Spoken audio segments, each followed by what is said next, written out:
ऐसा व्यक्ति कभी नहीं हार सकता। बहुत पुरानी बात है, एक जंगल में एक गुरुकुल था जिसमें बहुत सारे बच्चे पढ़ने आते थे। एक बार की बात है, गुरुजी सभी विद्यार्थियों को पढ़ा रहे थे, मगर एक विद्यार्थी ऐसा था जिसे बार बार समझाने पर भी समझ में नहीं आ रहा था।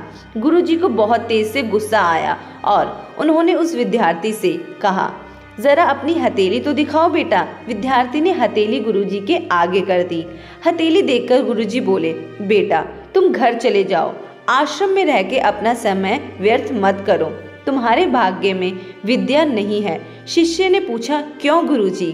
गुरुजी ने कहा, तुम्हारे हाथ में विद्या की रेखा नहीं है।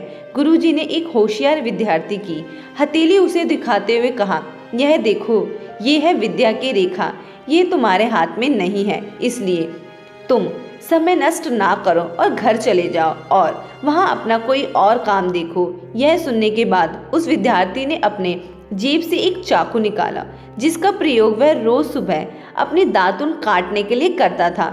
उस चाकू से उसने अपने हाथ में एक गहरी लकीर बना दी।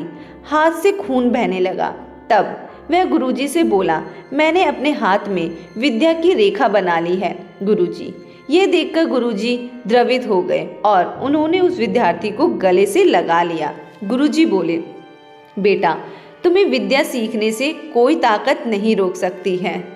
दृढ़ निश्चय और परिश्रम हाथ की रेखाओं को ही बदल देती है। दोस्तों, वह विद्यार्थी आगे चलकर महर्षि पाणिनि के नाम से प्रसिद्ध हुए, जिसने विश्व प्रसिद्ध व्याकरण अष्टाध्याय की रचना की है।